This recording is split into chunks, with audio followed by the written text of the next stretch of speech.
अज़ीज़ों, मेरी तरफ से आप सबको मसीह यस्सु में बहुत सा सलाम। खुदावंद के ज़िंदा पाक कलाम में से खरूज 5 बाब। इसके बाद मूसा और हारून ने जाकर फ़िरौन से कहा कि खुदावंद इस्राएल का खुदा यूँ फरमाता है कि मेरे लोगों को जाने दे ताकि वो बियाबान में मेरे लिए ईद करें। फ़िरौन ने कहा कि खुदावंद कौन है कि मैं उसकी बात को मानकर बनी इसराइल को जाने दूँ।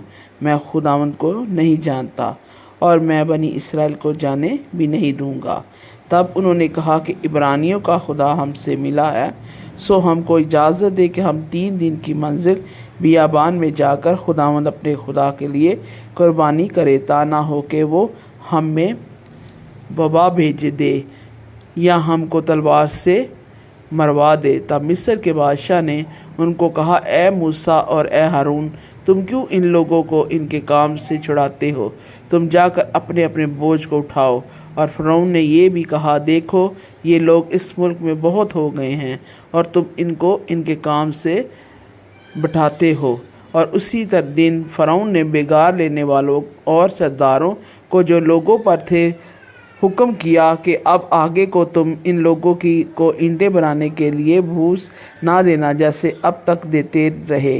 वो खुद ही जाकर अपने लिए भूस बटोरें और इनसे इतनी ही ईंटें बनवाना जितनी वो अब तक बनाते आए हैं।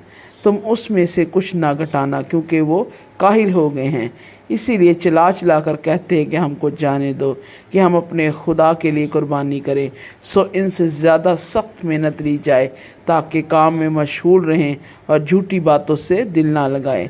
तब बेगार लेने वालों और सरदारों ने जो लोगों पर थे जाकर इनसे कहा कि फ़िरौन कहता है कि मैं तुमको भूस नहीं देने का, तुम खुद ही जाओ और जहाँ कहीं तुमको भूस मिले वहाँ से लाओ, क्योंकि तुम्हारा काम कुछ भी घटाया नहीं जाएगा।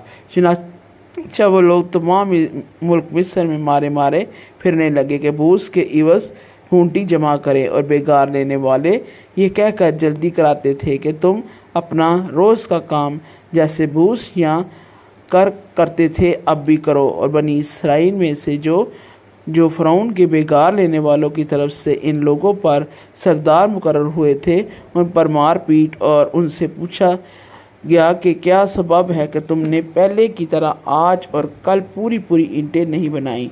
तब उन सरदारों जो बनी इसराइल में से थे मुकर्रर हुए थे फ़िरौन ने कि आगे जाकर फरियाद की और कहा कि तू अपने खादमों से ऐसा सलूक क्यों करता है?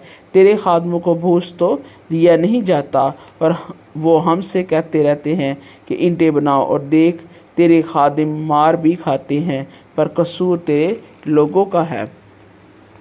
उसने कहा, तुम काहिल हो, काहिल, इसीलिए तुम कहते हो कि हमको जाने दे कि खुदावंद के लिए कुर्बानी करें। सो अब तुम जाओ, काम करो, क्योंकि भूस तुमको नहीं मिलेगा और ईंटों को तुम्हें उसी हिसाब से देना पड़ेगा।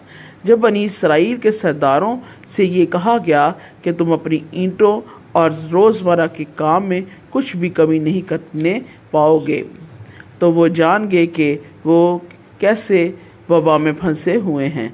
जब वो फ़िरौन के पास से निकले आ रहे थे तो इनको मूसा और हारून मुलाकात के लिए रास्ते पर खड़े मिले। तब उन्होंने उनसे कहा कि खुदावंद ही देखे और तुम्हारा इंसाफ करे, क्योंकि तुमने हमको फ़िरौन और उसके खादमों की निगाह में ऐसा घिनौना किया है कि हमारे कत्ल के लिए उनके हाथ में तलवार दे दी है। तब मूसा खुदावंद के पास लौट कर गया और कहा कि ऐ खुदावंद, तूने इन लोगों को क्यों दुख में डाला और मुझे क्यों भेजा? क्योंकि जब मैं फ़िरौन के पास तेरे नाम से बातें करने गया, उसने इन लोगों से बुराई ही बुराई की और तूने अपने लोगों को ज़रा भी रहाई ना बख्शी। खुदावंद के ज़िंदा पाक कलाम के वसीले से खुदा आप सबको बड़ी बरकत दे। आमीन।